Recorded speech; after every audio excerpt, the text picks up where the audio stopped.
haven't joined us before, the reason that Rose and I have set up this webinar series is because we are really keen to talk about mistakes. We think that, at things like case conferences and many other occasions, we all get together and we talk about the things that we've done brilliantly and share great ideas, which is obviously great, but we also kind of found a real importance in talking about where things haven't gone right and where we've learned from those. So that's why we wanted to do this webinar series, Trials and Errors. We kick off with every session, both Rose and I, with a small mistake that we've made. So I'm going to start one today. Recently, it's PDR season at Regent, so everyone's doing their personal development reviews. And I was saying to my team, send me your PDRs. And it got to the deadline and I sent them an email saying, guys, you haven't sent me your PDRs, the deadline's today. And two of them replied and said, we absolutely did 3 weeks ago. And I completely missed it in my inbox. It was totally my fault. So I emailed HR and told them that it's all my fault. I totally missed the emails. It's not their fault at all. Please, can we get an extension? But yeah, it happens. I completely missed that email. So that's my mistake. Rose, over to you. Yeah, I was racking my brains. I feel like every week I make a mistake and think about bringing it to this webinar and I don't remember. Today, I think the mistake I will share is that I have not taken enough of my annual leave this year. I'm normally someone who does that, really likes to plan it in, and I really try to role model for the team that I manage to say how important it is to be taking breaks and to not be burning out. And somehow I've got kind of just over 2 months left of the leave year and I've still got like nearly 3 weeks to take, and I don't know how that's happened. So yeah, I feel like that's a bit of a fail on my part to not prioritize balance there. So I will be taking as much leave as I can squeeze out before Christmas. But yeah, I think it's easily done, but it's reminded me that like it's important to kind of practice what I preach as a manager. So that is my fail for today. So thank you. We've got both of our speakers now. I'm going to pass to them actually to introduce themselves rather than me keep talking, and then I'll talk a little bit about the format and then we'll get going. So Angus, I'll pass to you first. Introduce yourself. Yeah, hi, I'm Angus McVittie. I'm currently Legacy Officer at Newcastle University and I'm a consultant for flow strategies. I'm also a failed PhD student with ADHD, and it's mainly that I'll be talking about today. And hi everyone, my name is Paula Alionyte and I'm currently running a non-profit and higher education consultancy agency, and previously worked at Newcastle University as the head of advancement operations. And my fail this week is probably failing to join the webinar on time, but there wouldn't be a webinar with a technical glitch, but here I am. Thanks, Paula. I think, yes, we're all very familiar with technical glitches, so no worries. I guess it's worth at this point just reiterating, this is an informal discussion. Things will probably go wrong. If we all disappear at some point, please bear with, we'll be rejoining. But yeah, I guess a thank you in advance to both of our speakers. And there's some useful context to know. We recently did a live panel of trials and errors at the CASE Summer Conference in Manchester this year. Angus was actually an attendee at that session, and it was him coming forward to Hannah and I and suggesting that we do a session on this kind of topic. So thanks again to Angus for that idea. And I suppose also obvious kind of framing is worth mentioning. Whilst we have talked about neurodiversity in the title of the session, of course, we are only really talking about one specific example. We are hearing from Angus about his experience with ADHD in particular, and then Paula's more broadly is managing a team with different neurodiverse needs. So of course, we know we're not speaking to everyone's experience by any means. If anything, I think the big lesson of this session is we want to learn what mistakes we can avoid, but also what reflections that people have kind of gained along the way. So yes, please kind of bear with us on that. If you have other suggestions of speakers you'd like to see us talk to or continuations of this theme, we'd really love to hear from you. So do reach out to Hannah and I on LinkedIn or a follow up to this session. But for now, Hannah, anything else you'd like to add before I'll pass to Angus to kick us off? Just to say, please use the chat. Any questions that you've got, pop them in the chat. Let us know who's in the room. And yeah, Angus, over to you. Thank you. I think that I wanted to start by saying exactly what you already have in terms of experiences being really unique. I'm not an ADHD expert at all, but also I think there's so much variance within ADHD. As a condition, it's capturing quite a lot in under one banner. So I think everyone's experiences, of course, are unique anyway, and we're all different as individuals. But I think that just when I'm presenting experiences of ADHD, that banner of ADHD is capturing so much that I think it's doing a lot of work in a one title, and I think that's worth keeping in mind. And to start with a quick introduction to ADHD, because I find it's often misunderstood as a condition. I think that's largely because it's terribly named. So it's attention deficit hyperactivity disorder. And it's not about having a deficit of attention. It's about a deficit in your ability to control your attention.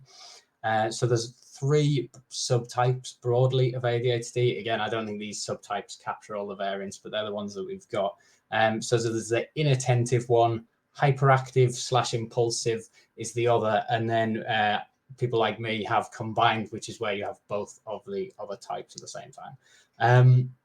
So the inattentive bit is that inability to regulate attention that I talked about a bit. So rather than a lack of attention, you can often become obsessed with things that do take your focus and unable to switch off from them. That's where hyperfocus, which is this term that's suddenly becoming widely used in a way I don't particularly like. But that's what that means, that inability to switch off or think about anything else. Whilst at the same time, you can often be unable to focus on things that don't take your attention, even when you really need to. The hyperactivity is similarly variable. So I think with hyperactivity, you think like 1,000,000 miles an hour and stuff like that. People who know me who are here, it's like that. I suppose that's probably what I'm like a bit publicly, but that like hyperactive and drive, but that is met with, like you'd expect, you then are really prone to burnout and being sort of hyperactive in some moments and then sort of struggling to move at all because you're just so knackered on the other. The inattentive bit, the impulsive bit, I don't have any strong objections to. That is pretty much what it sounds like. They say this is all possibly caused by lower levels of certain neurotransmitters, so in particular dopamine and norepinephrine or noradrenaline. But the theory that low serotonin is responsible for depression, I think, is dying out a bit. So this could also disappear as a sort of theory of understanding it. But I do think it's a good metaphor for explaining how the condition operates. And I'll kind of come back to that when I talk about my own experience. ADHD is a learning difficulty, which means when I had a baby, there was a red flag on my wife's records that said I would potentially struggle to comprehend complex information. When I was awarded my 3rd degree, a fairly established academic told me I was profoundly intelligent and uniquely analytically gifted. So I think in some ways it depends on who you ask, but it does impair certain types of learning. Those chemicals that I talked about are particularly useful for executive function. So that's things like being able to keep track of time, remembering details, and being able to manage your emotions. And all those things are really socially valued. If you don't do them, you're quite harshly socially sanctioned or punished. So you're seen as thick or inconsiderate or lazy or overly emotional. If you don't agree that society sees these things are a big deal, or you think society is quite accepting of these kind of individual differences, then you probably don't have ADHD. There's a stat that says kids with ADHD get 20,000 more corrections or negative messages by the age of 12 compared to neurotypical children, which is quite horrible. Dopamine, that other chemical that I mentioned, part of that is a major reward chemical that helps you feel good about your successes and encourages you to repeat positive behaviors. You might have realized that being told you're thick or inconsiderate or lazy all the time, and then not having the chemicals required to reward you when you do things right, is not good, and you would be right. I can talk about that a bit in my own experiences. I got to talk about me just a little bit. I wasn't diagnosed with ADHD until I was an adult. I think probably because I was intelligent enough to do okay at school, despite facing quite a lot of difficulties. And I was sufficiently witty and charming that I didn't really get in too much trouble.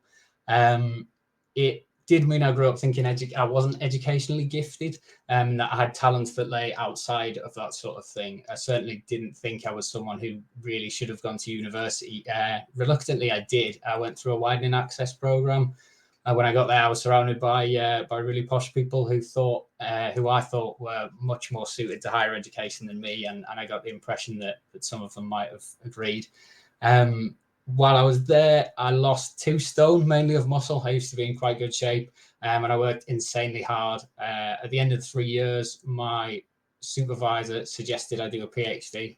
I said I didn't think I was clever enough to do a PhD, and she laughed, and at that point told me that I was the highest performing student in my cohort. My dissertation got the highest mark anyone in the department could ever remember. So that was lesson learned for me. Working so hard, you lose loads of weight and can't eat and get ill is a really good thing, because people tell you you're great and you get rewarded for that. So some of you may already be getting a sense this doesn't end particularly well for me. So I went on to do a PhD. My feelings of satisfaction with that barely lasted 5 minutes. And I mean that literally. I don't have the chemicals in my brain enough to make me feel rewarded or successful when I do things that are right. So I don't really retain any sense of my own achievement. So I started that PhD. Again, I felt I wasn't good enough, but now I had this neat trick, right, which is just work insanely hard. So I worked 6 or 7 days a week, minimum of 10 hours a day, but sometimes much more than that. I never took any holidays. All the students around me said they were really stressed and finding it hard and working loads of hours. So I just assumed it was normal, and that's what it takes to be good at things. And I was glad I finally worked it all out.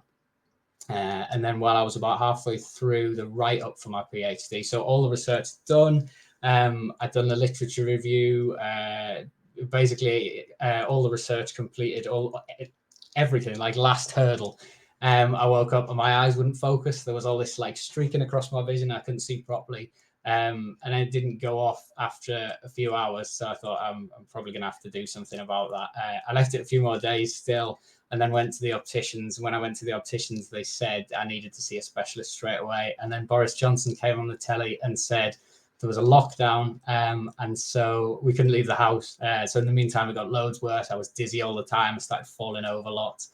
I was really disoriented, and it wasn't looking very good. I was lucky after 6 months, I found out that there wasn't anything wrong with my brain, which was really good news, and subsequently got diagnosed with ADHD, which is a separate story I can talk about if we have time, because it's quite good fun. And I found out I broke the muscles coordinating my eyes. So the way I was working had really damaged them. And I remember that I had pain in my jaw, in my teeth, that I'd kind of forgotten about. But it was my tooth twisting into my jaw and trapping nerves in my face. So that was causing me some issues as well. So they took the tooth out, and then I did like rehab for my eyes, which took about 6 months to get them to a point where I could function at all. I'd then gone well over the time I was allowed to be away from my PhD at that point. I think I've been away from it for about a year, and I couldn't really risk going back because it would undo the progress we made with my eyes. Like I say, we're about 4 or 5 years later now, and I'm sort of better, but still not fixed. But I was lucky enough to get a job with an amazing charity working in criminal justice. I eventually completed my thesis. I did it as an MPhil. And this all led me to a career in this sector. So I've written down here that the lesson is that hard work pays off, but that is definitely a joke.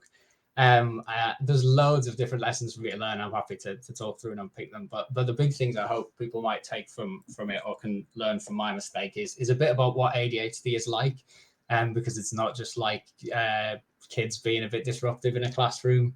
I think a bit about what normalization of struggle can do to everyone, but I think particularly to neurodiverse people. And again, I'm happy to talk a bit more about that.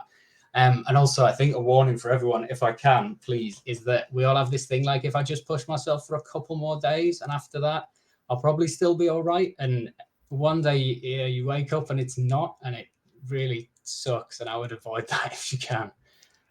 So fittingly, I've probably gone well over on the amount of time I have. So I'll stop talking and hand over. No, that's fine. No need to apologize, Angus. I feel like that makes me looking like I'm complaining about not taking leave. It's really minor now. I'm like, I'm a bit tired, take some leave.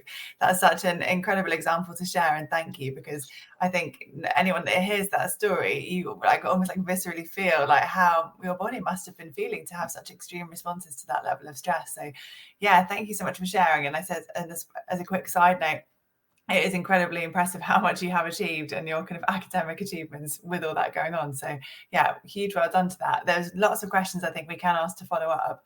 And I should say, I guess what's nice about this example and what we'll come on to with Paula is that, you know, that's a really kind of useful thing looking back at your academic career. And now obviously you've moved into a really successful job, and Paula can speak to kind of the experience of being your manager. So it's slightly different, I think, to our usual format. But probably just one of the first questions I had just immediately following that is kind of, you know, did anyone around you know what was going on for you? Because the time you're talking, you know, six days a week and those kind of hours and the stress it was putting on your body, did anyone else pick that up? I mean, what do you think there were warning signs, or were you kind of containing that a lot? I'd just love to understand that a bit better. I think in terms of other people, it's difficult because people have a picture of, I think like ADHD crosses that boundary for me between mental health and sort of learning difficulties and things like that. And I think people have perceptions of what you'll look like if you're struggling. And I've never like fit that mold.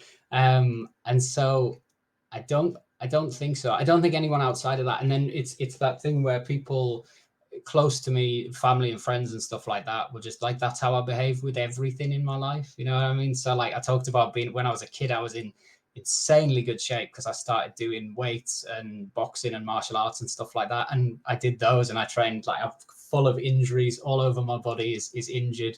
And I've done, I could do a full separate session on sports injuries, but that was how I trained for that. And again, like really unhealthy. So I think people closest to me would have just seen it as the way I am, and people outside of that would think like, oh, isn't Angus good fun? And he's always talking about stuff and he always seems like positive and upbeat, so he must be all right.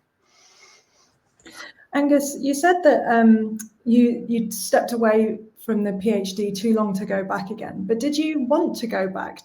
How did you perceive what had happened? Was it something that you wanted to go and finish, or did you think, actually, I am so done with that? I mean, it's really terribly ungrateful of me because I'm so lucky. I mean, I had PhD funding basically landed in my lap. Some people like leave school wanting to do a PhD and then they, struggle to get it. And for me, like, I had no idea that I was going to do it. Turned up, did it, got the funding. And then I don't think I was, until I was about halfway through doing it, did I ever consider like whether or not I wanted to do it anyway.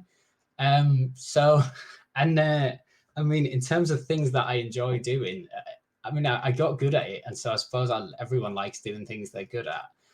But like sitting at a desk and reading stuff was about the worst thing that you could have put me in, really. So, I mean, I think there was a bit of getting into work and being able to apply those same skills, but in more like working with people ways. I've really enjoyed that. And I think it was quite hard to come away from that. But there is a bit of, a PhD. I think like if someone told me that a PhD is the best way to make you hate any topic, like whatever it is, it doesn't matter how much you love it. If you do a PhD on it, by the end of the PhD, you're changing the channel when it comes up on the news, and it is true.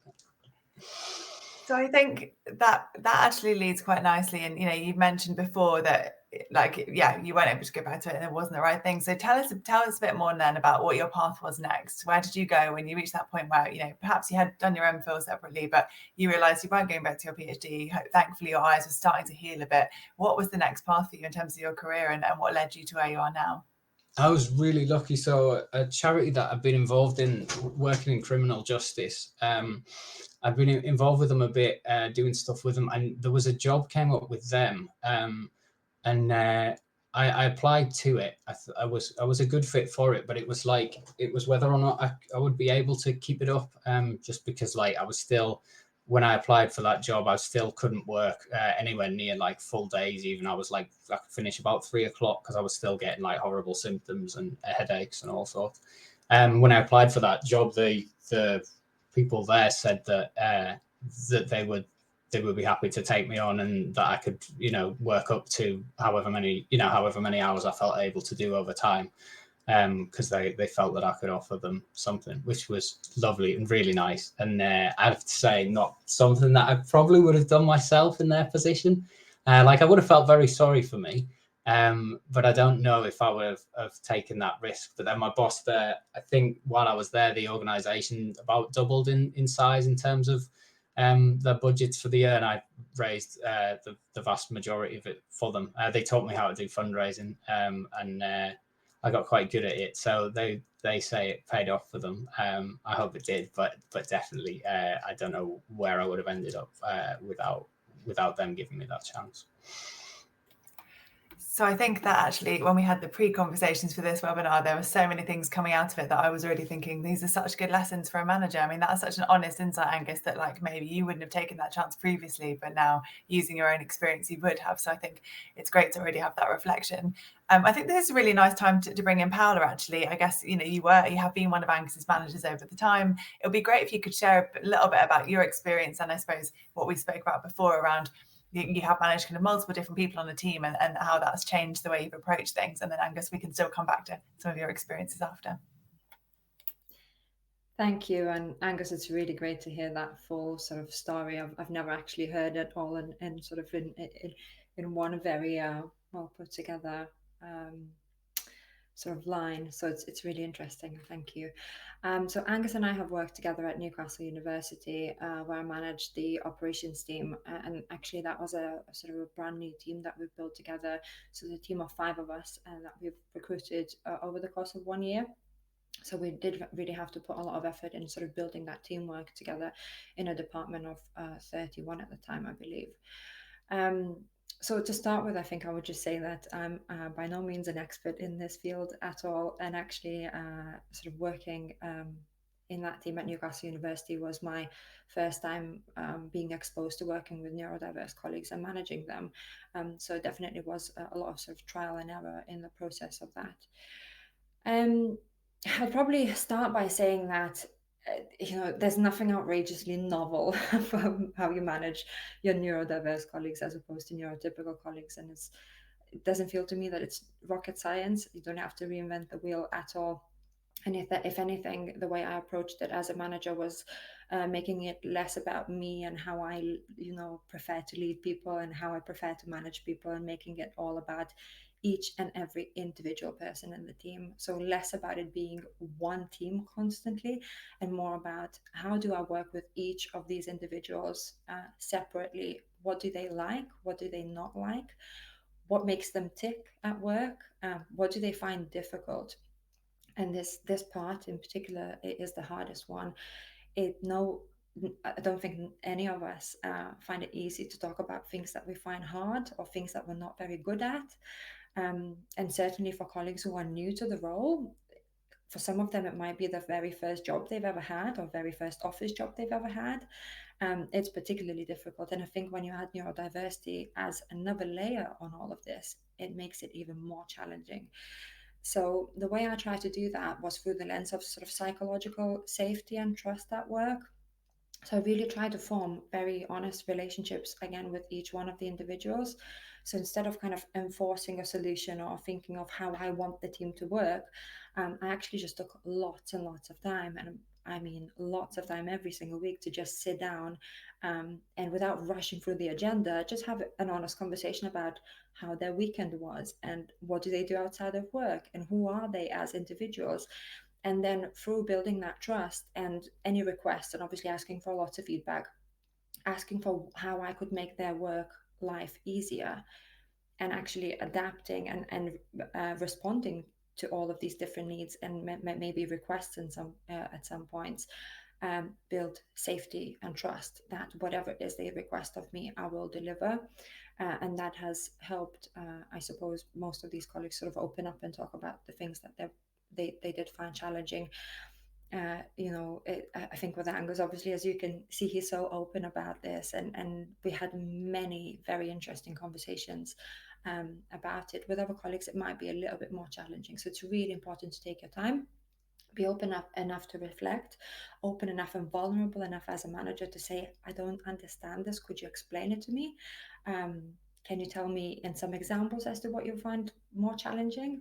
And what do you really enjoy? So really just having really honest and open conversations, and but really avoiding that one size fits all approach with your team. I think that's really interesting, particularly around the conversations and the trust and the openness. As you said, Angus is very open about his experiences. And one of the things I'd love to dig into with both of you a little bit more is how to approach these conversations, because I've had discussions with colleagues about neurodiversity and working with neurodiverse colleagues as well. And one of the things that is often mentioned is this idea of the fear of saying the wrong thing. So, walking on eggshells, not wanting to maybe approach it directly, or going around the houses because you don't want to offend anyone, you don't want to say the wrong thing. There's, so much uncertainty, and really being very nervous about having these conversations. So I'd love to understand, Angus, from your experience, and Paula as well from yours, is it better to just directly what in your experience is the best way to approach these conversations? as a manager? Angus, would you like to go first? I think Paula's still my boss now because we're working together on another project. So I suppose I have to say it, but Paula has absolutely just got it right in terms of how you do this. And I think it's that you treat people as people first, and those conversations come out. I get the wrong type of credit because people talk about how open I am, but I also told you I had 3 degrees like very early on into this thing, right? So if someone can, people can't call me thick anymore, right? Because they can try, but like I've probably got more degrees than them. I'm probably more educated than them. It took me until the 3rd attempt, and even now, really, that's the thing that I've lost most from not having a PhD is I can't have more evidence that I'm smarter than other people that'll make me feel safe when I'm talking about the fact that like I can't remember to do all sorts of like important things. Like we have a child lock on our fridge because otherwise I leave it open, and it's like funny the first time, but when it's cost you about like £400 or £500 in a year, then it's not funny, right? So I think it's really hard to be open about these things, and ADHD is there's a lot of stigma around it and perceptions around it. And I think it's exactly as Paula said, it's building trust, but it's continuing as well to do that. Like Paula was saying about like continuing to take an interest in the person as a person when those conversations are starting, rather than pulling stuff back to the whatever diagnosis they've got or you think they might have, or trying to understand them through the lens of a condition, because it just kills those conversations straight away. I have had conversations with people where they'll be like, as someone with ADHD, you'll struggle with, no, you don't know that. So I think, it's building that trust, and it's seeing people as individuals and continuing to do that all the way through, and never letting that diagnosis suddenly take center stage, but seeing the person as a whole. I don't know if you'd add anything to that, Paula.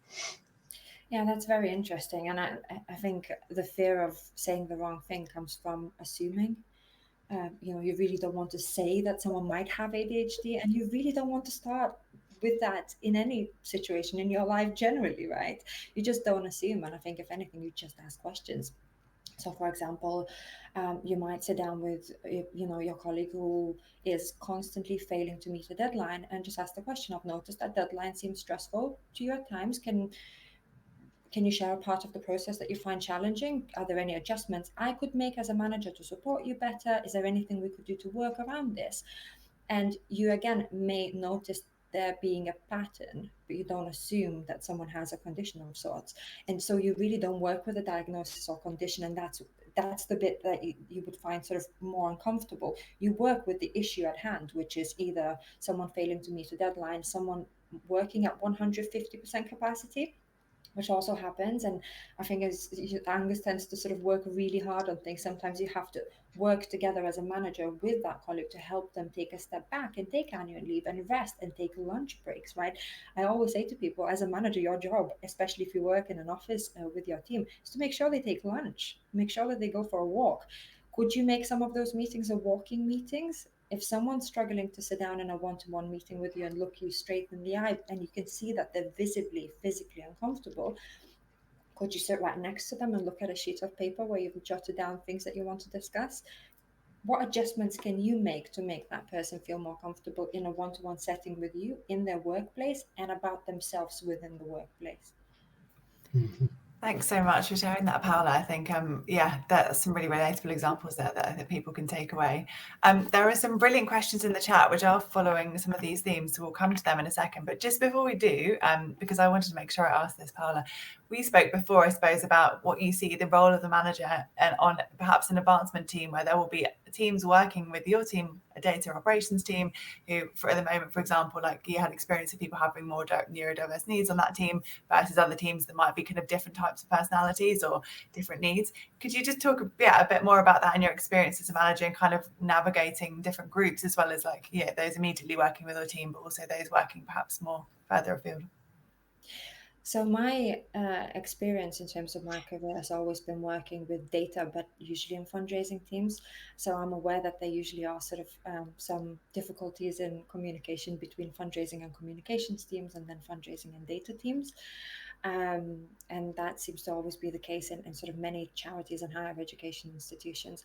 And I think particularly when it comes to sort of working with teams that tend to normally do sort of desk-based work, so data teams, prospect research teams, operations, as opposed to kind of teams that work more externally, kind of do more externally facing work. I could make an assumption that people tend to be a bit more extroverted in those roles. There are very different communication styles sometimes, and levels of interaction, and actually I think sometimes even the kind of ability, how much interaction you're able to take in. I tend to know that I'm much more introverted. I tend to love desk-based work. I don't really like interacting with people too much. I don't like too much noise around me. Networking is the worst thing you could ever suggest that I do. I really don't enjoy it. This is challenging to me.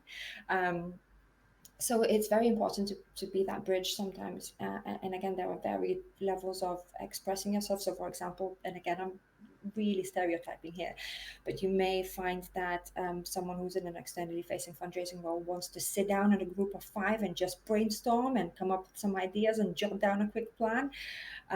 Sometimes getting people who again tend to work by themselves, desk-based, headphones on, and just need to deliver on this, might find that challenging because they can't think on the spot so quickly. There are too many people around, there's too much going on. They want to sit down and jot down a bit of a structure by themselves as to how they process information.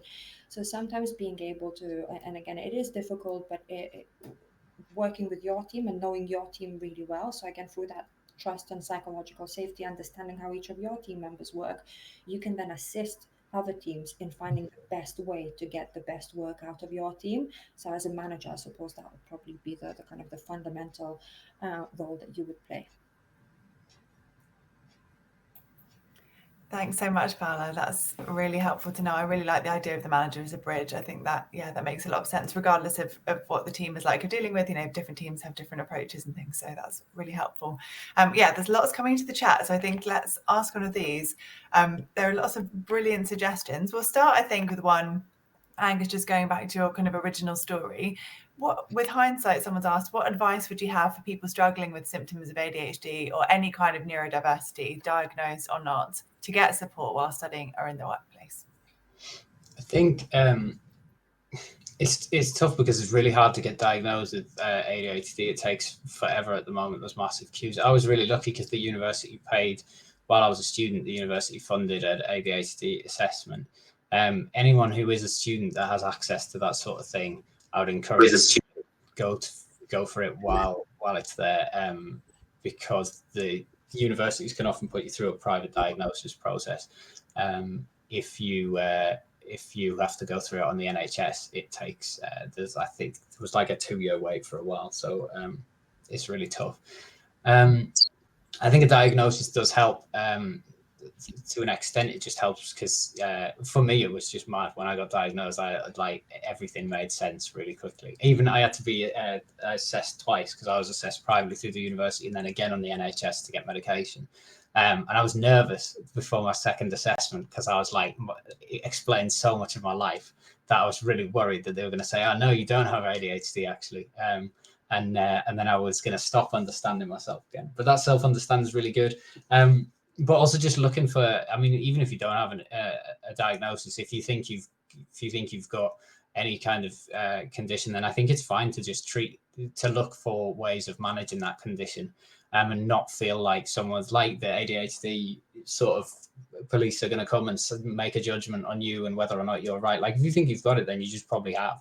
If it's just a made up thing anyway. It's like they changed the criteria for it, so more people have ADHD than used to because they lowered the boundaries, and in the past they had higher boundaries. So it's like totally arbitrary what makes up these kind of diagnoses. If you think you've got traits of a condition, then look for support specific to them, and it does make a difference. Prior to this, I'd received all sorts of different support when I was a kid at school to help me manage different things, and it was rubbish because it wasn't tailored to ADHD. I remember speaking to someone when I was a kid. I had a really bad temper, and I talked to someone who about it who's an ADHD counselor ages later, and they always like say stop and take a breath, and she just laughed and she's like, by the time you're in a position where you need to stop and take a breath, there is no chance of you walking away from it, which is so true. But if I'd had that effective support there, or if I'd, whatever it is that people are going through now, if you're struggling with time management stuff, just going with a standard off the shelf thing might not work. But if you go, I think I've probably got ADHD, so I'm going to look for what support's out. There's tons online. Look for what support works for people with ADHD and start applying it to myself. I would start doing it. So I think definitely look for diagnosis if you can get it, particularly if you've got a route to getting it done privately, because it's so much quicker.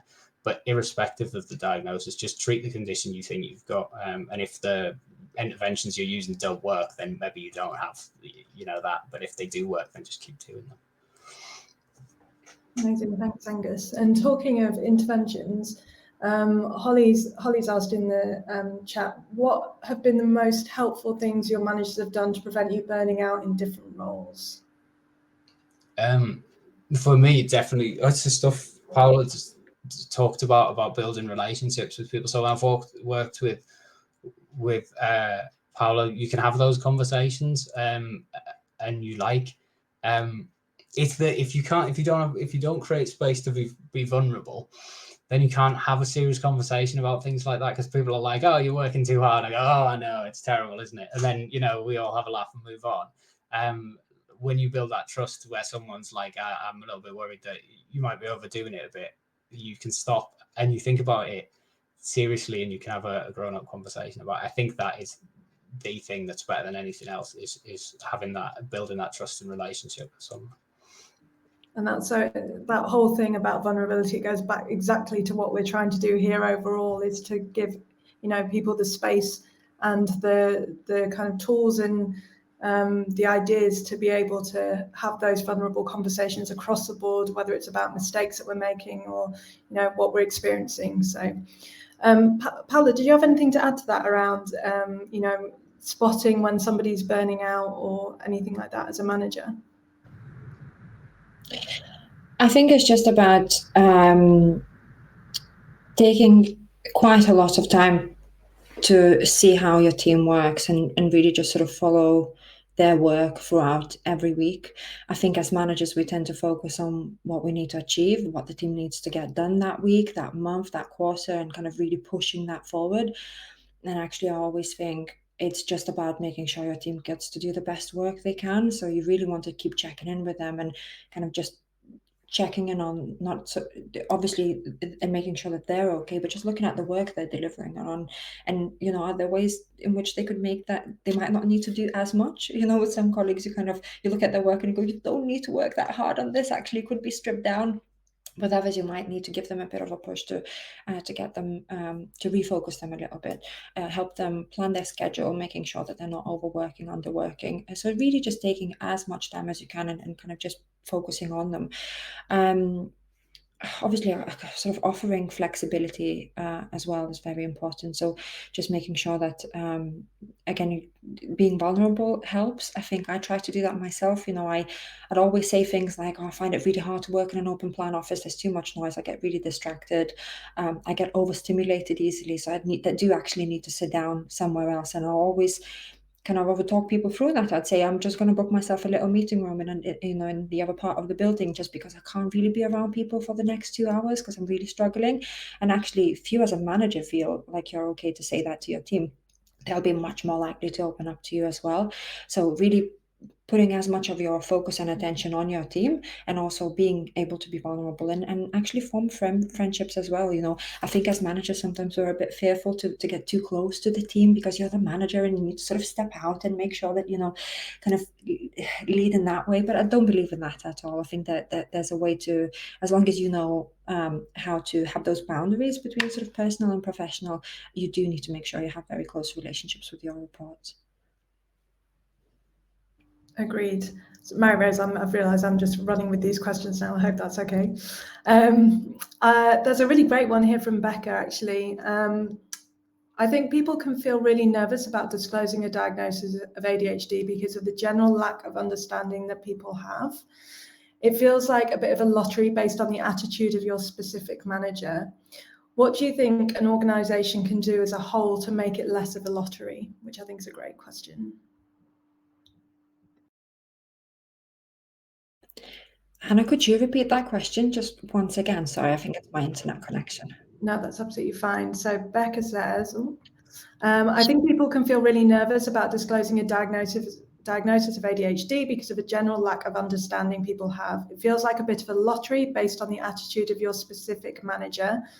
What can an organisation do as a whole to make it less of a lottery? Well, it's hard to talk on behalf of an organisation, I think, but it's very important, I think, to create space for these conversations to happen, for training and workshops to happen across the organisation for different managers, but also any staff members. I think wellbeing kind of sessions and informative sessions about neurodiversity are important. And I think, again, Angus, you might want to say a bit more on this.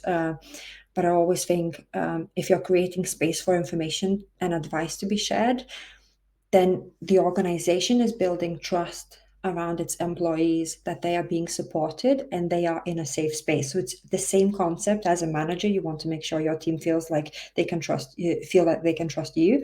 And then your employees of the organization need to feel like they can trust the organization. And it doesn't become an HR issue of you not delivering on your objectives. Yeah, I think that only thing I would add really is I think for all that stuff, you need people like in the room who have lived experience of these conditions and stuff like that. I think like I've felt really flattered. One of the sort of my favorite things that's happened with talking about this stuff is occasionally people come to me and say like, oh, I like a neurodiverse, but it's really nice to hear someone like you talk about it and sort of have that confidence to do it.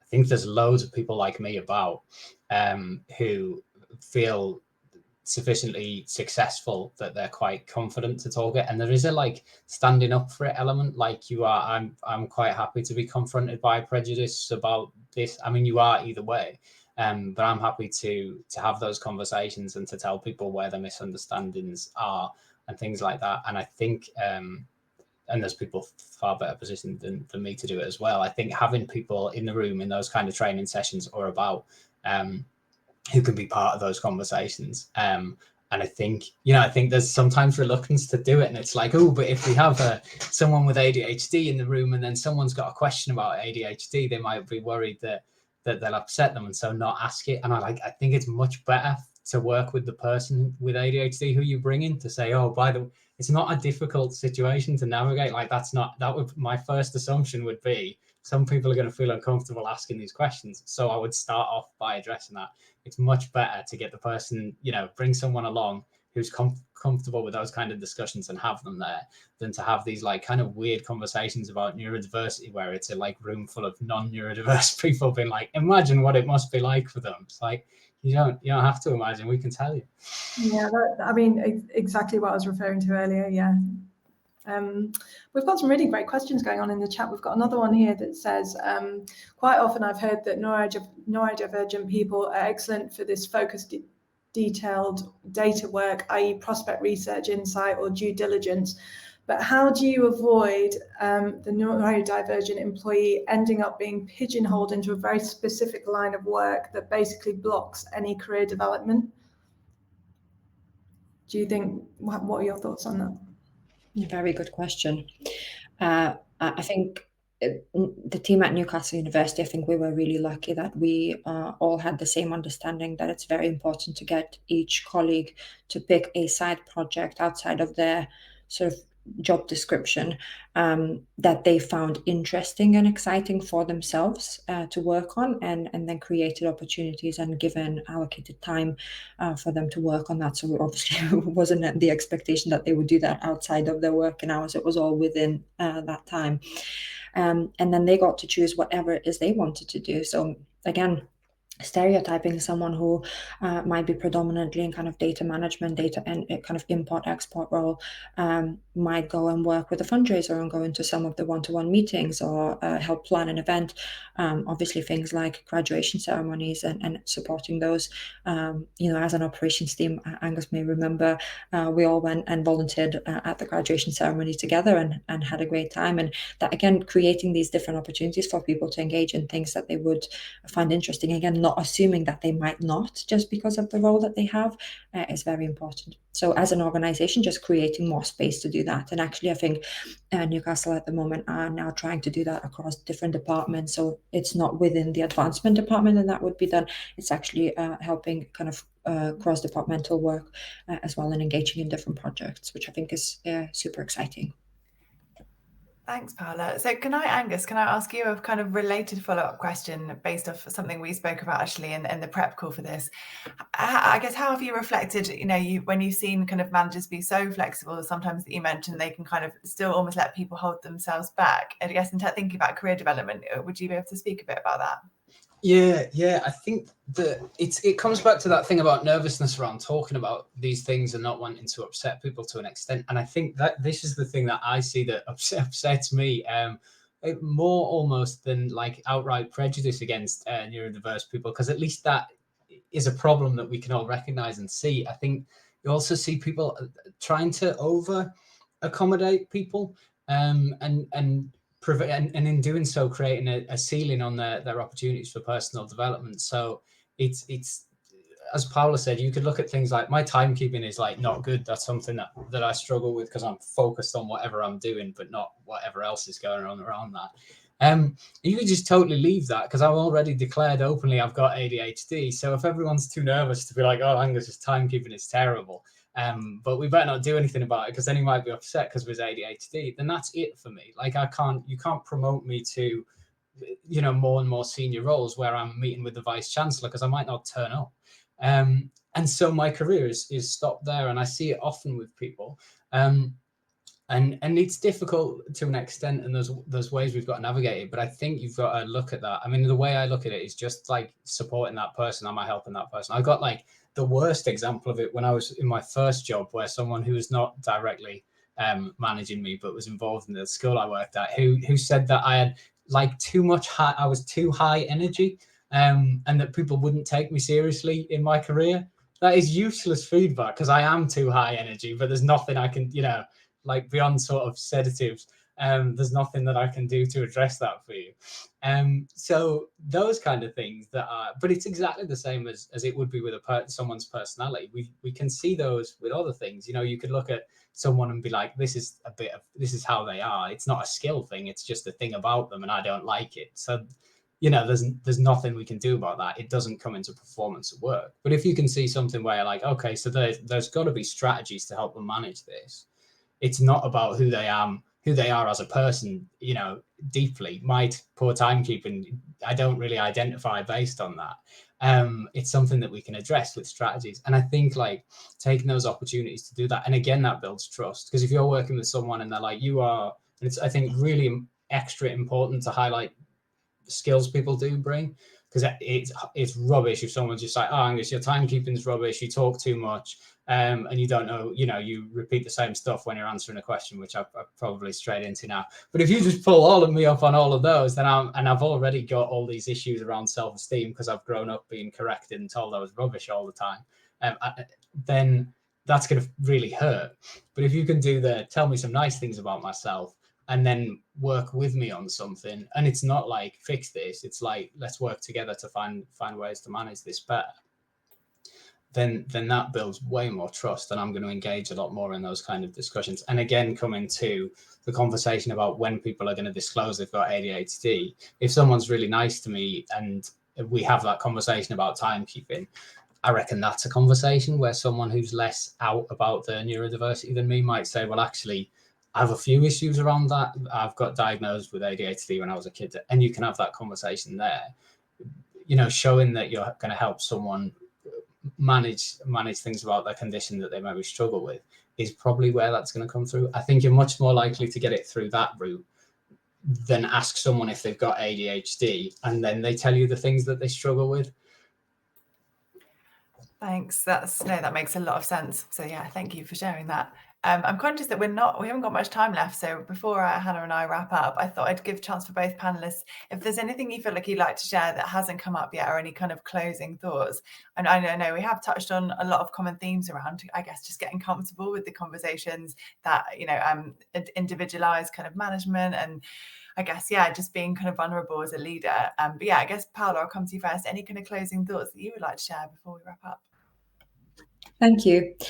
I would say just really take the time to understand each person in your team individually and what it is they need, and start having those really open and vulnerable conversations with them. Build psychological trust, build safety in the team so that they understand they can trust you and that you will support them for whatever is they find difficult, and also provide them with opportunities to grow and develop.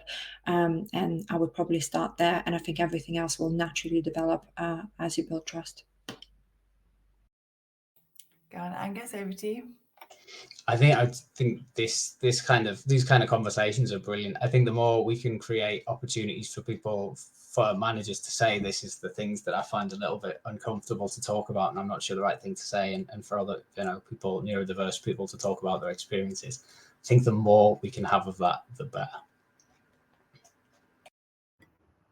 Great. Was it me, or did Angus disappear ever so slightly on our camera? We heard you. You disappeared slightly. So I think we're going to bring it to a close. Thank you so much, Angus and Paula, for joining us. Really appreciate it. And I've also really, really appreciated all of the questions in the chat today. I think Mary-Rose and I obviously have calls with our panelists beforehand. We plan out everything we're going to say and the stuff that we're going to talk about. But it's so great to see people asking questions. That's something that we hope will continue moving forward, because it's really great to hear what people want to know about, really, and take the opportunity to ask our panelists. So thank you very much. Mary-Rose, anything from you before we close? Just to echo that and say thank you. I think someone in particular did share a resource on Mind, so please do take a look at that in the chat before you jump off. Yeah, it's really nice to see that conversation going. And just to reiterate the point at the start, that we would love more suggestions on themes, or if you know a speaker, or if you would like to speak, please do reach out to Hannah and I, because the only way we're going to get more comfortable with these conversations, and with more broadly being okay with messing up and learning from our mistakes in the workplace, is by having more of the conversation. So please do reach out, and thank you again so much to our panelists for the time. And Angus, I guess coming back to you to say thank you for suggesting this session in the first place. It was really brilliant to have your input. We've got one more session coming up in December. That's on the 3rd of December. So keep an eye on LinkedIn, on Case from Forum. We'll be announcing our panelists for that soon. So 3rd of December, 12:30. And we look forward to seeing you again then. So thank you so much again. And last plug, just as you said it, Hannah, we're also planning a special series in January, all about kind of career changing in the sector as well, hearing some lessons from people that have moved into the sector, HE, moved out of it, perhaps working in sectors alongside. So watch this space for announcements on that mini series in January, just in case anyone's got January blues and need curing by a new job. Thanks everyone so much for listening. Have a lovely rest of the day.